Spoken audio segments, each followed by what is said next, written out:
Secret Garden, retold by Michelle Harrison.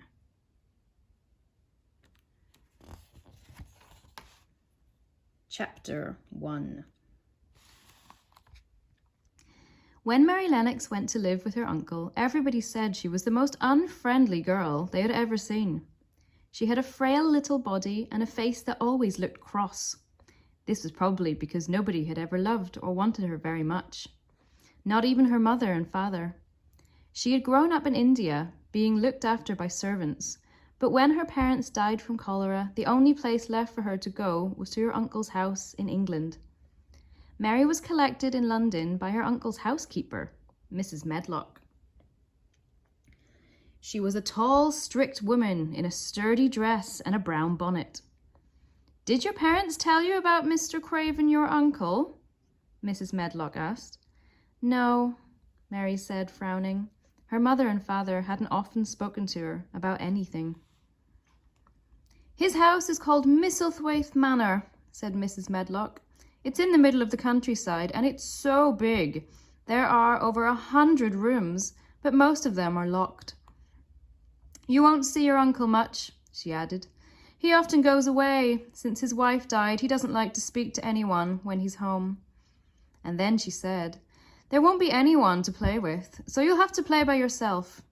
The garden should be enough. You won't be allowed into the locked rooms." "I don't want to go in them anyway," Mary answered grumpily.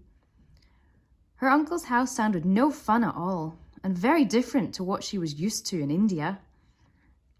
There she had done as she pleased, with servants following her everywhere. Mrs. Medlock and Mary took a train to Yorkshire.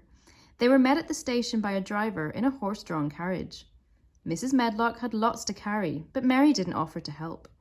She had been treated like a princess by her servants in India, so it didn't even occur to her to do anything for anyone else.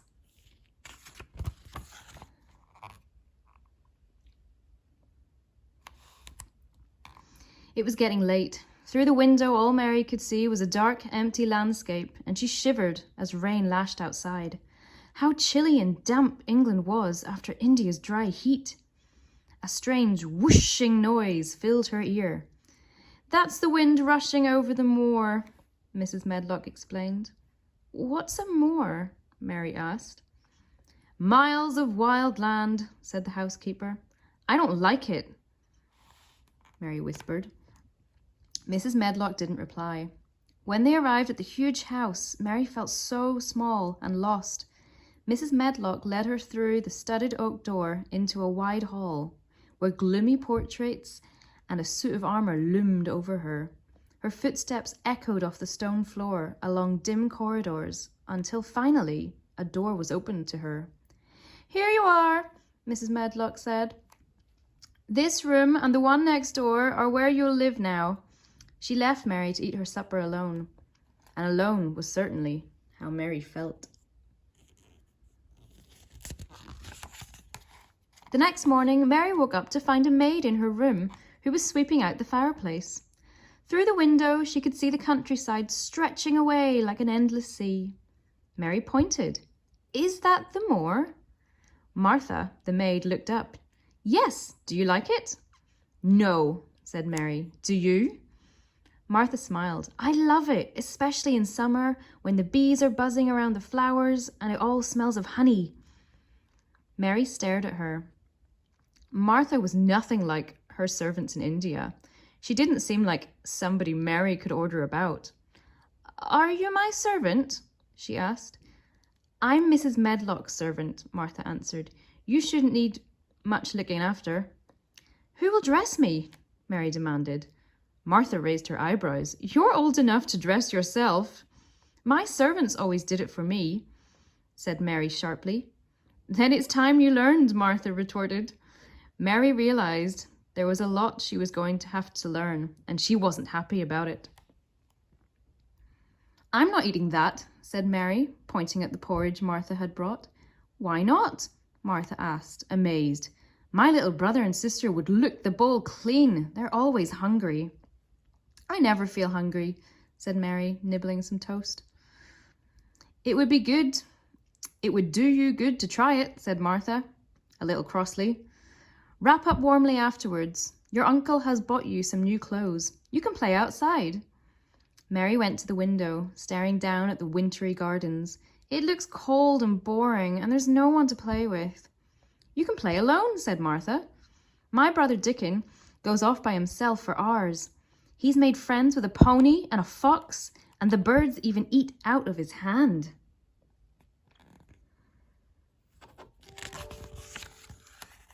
Mary realized that English birds would be different from those in India. It was her curiosity about them that made her decide to go out. She struggled into a thick woolen coat and leather boots, things she could never have worn in the Indian heat. Afterwards, Martha showed her to the gardens. "Through that gate," she said. "Oh, and one of the gardens is locked up. Mr. Craven threw away the key." Mary stepped outside. Before her lay vast, formal gardens with grass, trees, and even a fountain. But the fountain was dry and the flower beds were bare. Mary thought about the locked-up secret garden. She decided to look for it. But after going this way and that, she couldn't find any sign of it. The grounds of Misselthwaite Manor were like a maze. A burst of birdsong caught her attention. Over a wall, a little bird was high up in a tree. It was a brown with red feathers on its chest, and the tune sounded so happy that Mary felt more cheerful herself. A smile crept across her lips. She listened until the bird flew away, then looked for a door into the garden. Soon she came across fruit trees bordering a kitchen garden. There, an old man with a spade seemed surprised to see her. He looked almost as bad-tempered as Mary. "Are you the girl from India?" he asked. She nodded. "I'm Mary. Who are you?" "Ben," he replied, digging his spade into the crusty soil of the vegetable patch. "The gardener." "I'm looking for a door into the garden," she explained. "The one that the bird was in. It was singing." To Mary's surprise, Ben smiled. It made him look completely different. How much nicer a person looked when they were smiling. Ben whistled, and a wonderful thing happened. Mary heard a soft rustling noise, and the little bird with the brown and red feathers swooped low, landed next to the gardener's foot. "Will it always come when you call?" Mary asked. "Oh yes," said Ben. "I've known him since he was learning to fly." "What kind of bird is he?" said Mary. "A robin," said Ben. "He's my only friend." "I don't have any friends," said Mary. "That's no surprise," said Ben. "You look just as grumpy as I do." Mary had never been spoken to like this. It was rather shocking to hear the truth about herself. Suddenly the robin flew up and landed on a branch next to her, trilling. "Goodness me," said Ben, laughing. "He wants to be your friend." "Does he?" Mary moved closer to the robin. He watched her with his shiny black eyes. "Do you want to be my friend?" she asked him in a gentle voice. The robin chirped and flew up over the wall. "Oh," Mary cried, "he's gone into that garden. How do I get in?" Ben's smile vanished. "You won't. It's been locked for 10 years. He picked up his spade and walked off without even saying goodbye. Mary stared at the ivy-covered wall where the robin had flown. If nobody had been in it for 10 years, then this must be the secret garden. End of chapter 1.